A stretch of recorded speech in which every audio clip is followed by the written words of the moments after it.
C'est possible en 2021 d'avoir Mark Zuckerberg au téléphone. Oui, c'est possible grâce à la nouvelle application Clubhouse. Vous en avez sûrement déjà entendu parler. C'est en train d'exploser en ce moment. Mais alors, imaginez, vous avez l'opportunité, l'honneur, la chance de vous exprimer et de parler à une personne comme ça. Et là, vous bégayez, vous perdez vos moyens, vous dites de la merde. Non, je peux pas vous laisser faire ça. Je peux pas vous laisser manquer votre chance. Hello et bienvenue dans cette deuxième vidéo. Je suis trop contente. Merci à toutes les personnes qui ont regardé la première, qui regarderont celle-ci, qui s'abonneront. Aujourd'hui, on va parler de Clubhouse. J'ai voulu faire cette vidéo parce que on en parle partout, ça explose. C'est impossible quasiment que vous ne en ayez jamais entendu parler. J'ai acheté un iPad exprès pour avoir cette application car oui, cette application est pour le moment dédiée à iOS, aux iPhones, aux appareils Apple. Clubhouse, c'est quoi? C'est une application, comme j'ai dit, ciblée sur la voix. Vous allez rentrer dans ce qu'on appelle des rooms sur un sujet précis. Donc vous allez pouvoir écouter comme une radio et à tout moment, vous pouvez lever la main et si le modérateur vous accepte, vous montez sur scène et là, vous pouvez vous exprimer. Cette plateforme n'est dédiée qu'à la voix, donc on n'a pas le droit à l'erreur quasiment. Ça va vraiment refléter notre personnalité, qui on est. C'est super important d'être présent sur Clubhouse, surtout en ce moment. Et je suis sûre que cette plateforme a un bel avenir devant elle, donc soyez au rendez-vous. Par contre, après avoir observé, écouté, pris la parole sur Clubhouse, j'ai remarqué un certain nombre d'erreurs, un certain nombre d'améliorations à apporter aux entrepreneurs et plus globalement à toutes les personnes qui s'expriment sur cette plateforme. Donc, c'était une évidence pour moi de faire cette vidéo. On part sur 6 conseils pour mieux s'exprimer, pour bien s'exprimer sur Clubhouse. Restez jusqu'à la fin parce qu'on est sur du full valeur ajoutée dans chaque conseil. Mon premier conseil, c'est de prendre l'exercice au sérieux. J'adore la métaphore qui est faite sur Clubhouse de dire que quand on lève la main et qu'on est accepté, on monte sur scène. Eh bien oui, imaginez-vous être dans une salle, lever la main et être invité à parler. Donc soit vous allez vous lever, soit vous allez carrément monter sur scène. Prenez autant au sérieux cet exercice que celui que je viens de citer parce que il vous engage tout autant. Vous avez beau être chez vous, vous avez beau être dans votre canapé, peut-être et encore plus sur Clubhouse qu'il y aura quelqu'un d'important dans cette salle et votre prise de parole va vous engager et va peut-être déboucher sur des opportunités. J'insiste sur ce point, mais vous ne faites pas un call avec vos potes. Non, cette prise de parole vous engage et peut potentiellement être une opportunité pour dire qui vous êtes et pour dire ce que vous faites. La voix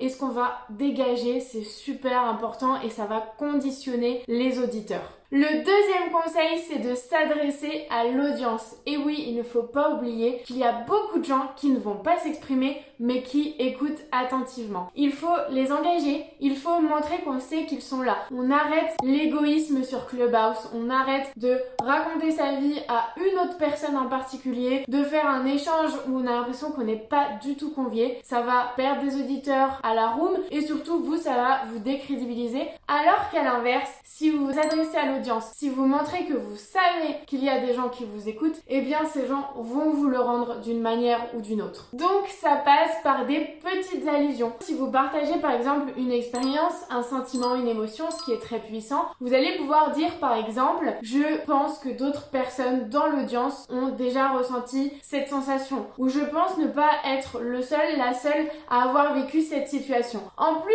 ça pourra encourager d'autres personnes à lever la main et à venir échanger avec vous. Sur Clubhouse, on est vraiment dans l'échange. Il ne s'agit pas de faire une réunion, une room pour faire un cours magistral, pour faire une formation. Non, pour le coup, c'est réservé, dédié à l'échange sur un sujet en particulier. Le troisième conseil qui est pour moi très important, c'est d'avoir toujours auprès de soi un papier, un stylo ou plus globalement de quoi noter, un carnet, un ordinateur, voire votre téléphone, mais d'être toujours prêt, réactif pour noter. Quand vous allez être accepté, peut-être que vous n'aurez l'occasion de parler qu'au bout de 15 minutes. 30 minutes, 1 heure, c'est déjà arrivé sur certaines rooms. Dans ce cas-là, évidemment, votre mémoire n'est pas illimitée et il va falloir prendre des notes sur ce que vous voulez ajouter. Par exemple, les modérateurs vont vous demander 3 conseils sur tel sujet. C'est important de noter ces idées et parfois d'autres personnes qui vont parler avant vous vont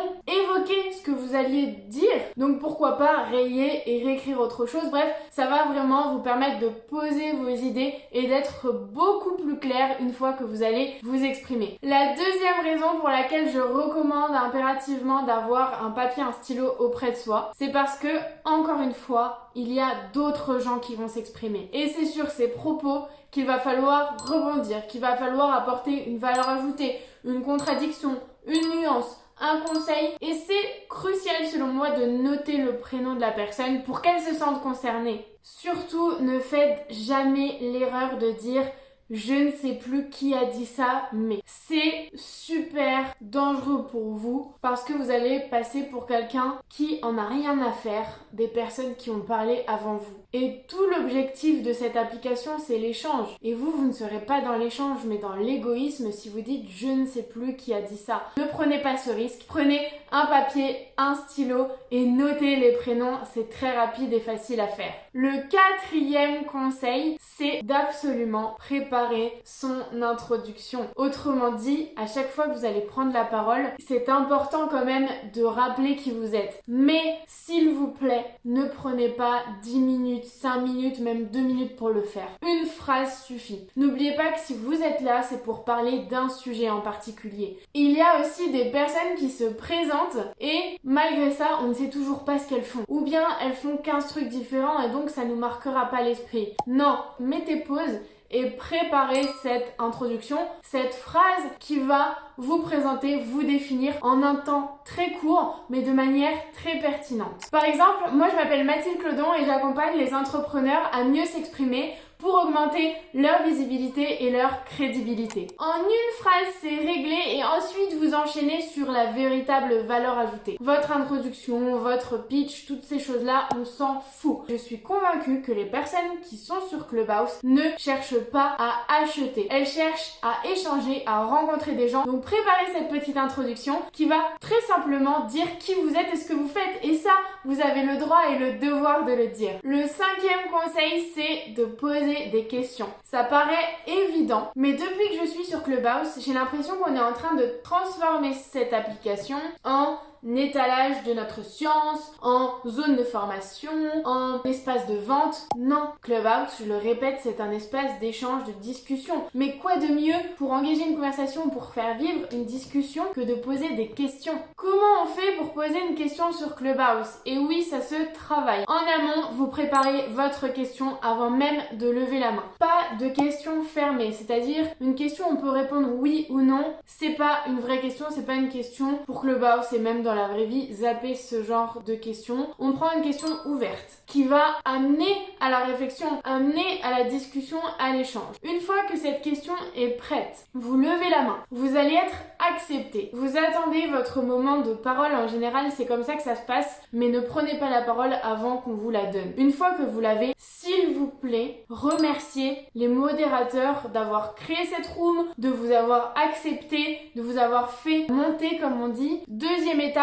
vous présentez avec la petite phrase d'introduction qu'on a vue juste avant. Ne dites pas bonjour, moi j'ai une question. Ouais, mais en fait t'es qui? Qu'est-ce que tu fais? Donc vous donnez votre petite phrase d'introduction et ensuite vous posez votre question. Le sixième conseil et le dernier conseil, c'est de se conditionner. Et oui, on n'a que notre voix, mais notre voix elle dépend de quoi? Notre voix elle dépend de nos gestes, elle dépend de notre énergie, de notre sourire, comme je l'ai dit dans ma première vidéo. Elle dépend de notre posture. Si j'étais comme ça, je parlerais beaucoup moins bien. On n'est pas avachi dans son canapé quand on s'exprime sur Clubhouse. Je suis droite, l'air circule et je peux projeter ma voix, je peux parler. On se met dans les conditions. Certaines personnes recommandent de se lever, mais faites ce qu'il vous plaît. Tous les conseils que je donne sur cette chaîne sont applicables évidemment sur Clubhouse. Qu'il s'agisse de la gestion du stress, parce que ça fait stresser de prendre la parole même sur Clubhouse. Qu'il s'agisse de la préparation, donc j'entends l'hydratation, se conditionner aussi mentalement, bref, tout fonctionne. Prenez l'exercice au sérieux, appliquez les conseils et vous allez être meilleur, vous allez rencontrer beaucoup de monde sur cette application, vous allez vous mettre en valeur, vous allez partager votre personal branding, votre activité, votre valeur ajoutée. Bref, tout est bon sur Clubhouse, tout est bon pour aller sur cette application, mais vraiment, prenez ces conseils, appliquez-les. Comme d'habitude, on se fait un petit récap des 6 conseils que je viens de donner. Premier conseil, on prend l'exercice au sérieux, il s'agit d'une scène. Deuxième conseil, comme sur toute scène, il y a un public. Ça peut être 10, 20, 50, 100 personnes, voire plus, donc on s'adresse à cette audience. Troisième conseil, on prend un papier, un stylo, ça va nous permettre de mieux retenir, mémoriser et interagir. Quatrième conseil, on prépare sa présentation en amont. Cinquième conseil, on pose des questions. Et sixième conseil, on se conditionne, on se met dans les meilleures conditions pour mieux s'exprimer sur Clubhouse. J'espère que cette vidéo vous aura servi. Donnez-moi vos identifiants. Demandez-moi si vous avez besoin d'invitations. J'en ai plein. Demandez-les-moi en commentaire. Dites-moi ce que vous avez pensé de ces conseils. Lequel ou lesquels vous ont été les plus utiles. Et on se dit à jeudi dans une prochaine vidéo. Mark Zuckerberg. Comment on dit? Avoir Mark Zuckerberg. C'est dur à dire. Vous en avez, je me suis pas assez échauffé la mâchoire. C'est pas bien. Les chaussettes de l'archiduchesse sont-elles sèches? Archi sèches.